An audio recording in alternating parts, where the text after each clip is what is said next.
Chaque femme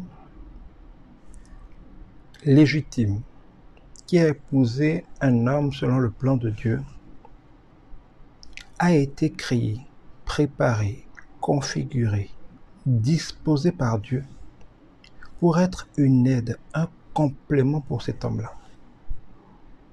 Ça veut dire que ce qui manque à cet homme-là pour atteindre glorieusement sa destinée, Dieu l'a forcément mis dans sa femme. Et ce qui manque à cette femme-là pour accomplir une vie épanouie, glorieuse, paisible, heureuse, Dieu l'a mis dans cet homme-là. Les deux ne vont jamais atteindre la plénitude de leur bonheur sans se synchroniser. Comme le moteur n'aura jamais la destinée d'une voiture tant qu'il n'aura pas fait un avec la carrosserie. L'inverse est vrai. Beaucoup de femmes aujourd'hui ont un cœur atrophié, sont frustrées, sont aigries. Je vois beaucoup de nos mamans qui sont malheureuses. Elles ont sacrifié leur vie dans le foyer, ont renoncé au bonheur, ont survécu pour leur enfant, alors que même ce qu'elles ont pu communiquer à leur enfant avec leur sacrifice, c'était le moins de mal parce que ce n'était pas la taille de ce qu'elles auraient pu faire si elles avaient eu l'amour et le soutien de leur mari. Les enfants n'ont pas joui pleinement du bonheur qu'ils auraient pu avoir. La femme est une loque vivante qui survit et le mari même n'a jamais atteint la gloire qu'il aurait pu avoir si seulement cette femme avait atteint son plein potentiel. Quand vous n'investissez pas votre temps, votre amour, votre sagesse, c'est un vrai défi pour lequel il faut se cultiver, pour lequel il faut apprendre. Être heureux ne va pas de soi, ça s'apprend. Rendre une femme heureuse ne va pas de soi, ça s'apprend.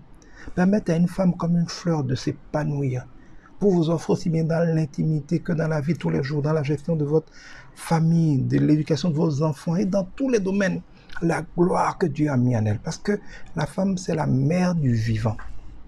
Même si un homme est riche, il a tout, tant qu'il n'y a pas de femme dans sa maison, il n'y a pas de vie. Les hommes peuvent faire beaucoup de choses avec l'argent, avec la stratégie. Mais les femmes apportent toujours la vie. La douceur de la vie vient avec les femmes.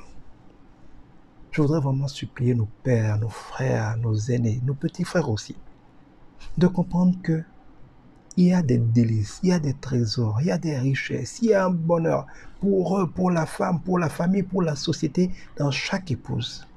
Elles ne sont pas toujours parfaites, elles ont leur travers, mais on peut les configurer avec amour, avec patience, avec la grâce de Dieu.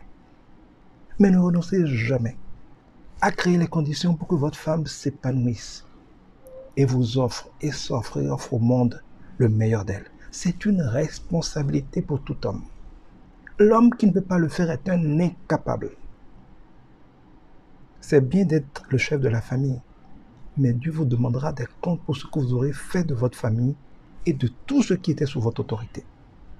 Priez, prions et demandons à Dieu la grâce, la sagesse de rendre nos femmes heureuses pour que toute la famille, nous y compris, soyons heureux et prospérons. Quant à vous les femmes, tout en étant humble, n'acceptez plus de mourir à petit feu. N'acceptez plus d'abandonner tous vos rêves, d'enterrer votre bonheur en disant ça ira.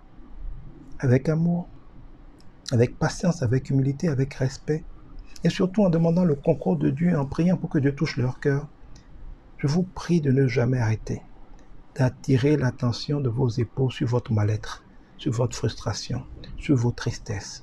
Pas de se battre, pas de les quereller, mais dans l'humilité. Montrez-leur, dites-leur quand ça ne va pas. Rappelez-leur à quel point vous auriez pu ensemble faire tellement de choses. N'acceptez pas de sacrifier votre bonheur.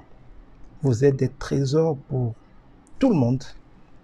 Et je prie vraiment que Dieu restaure ces trésors qui pour beaucoup sont en chemin pour le cimetière sans jamais avoir été explorés, sans jamais avoir été valorisés. Que Dieu nous y aide.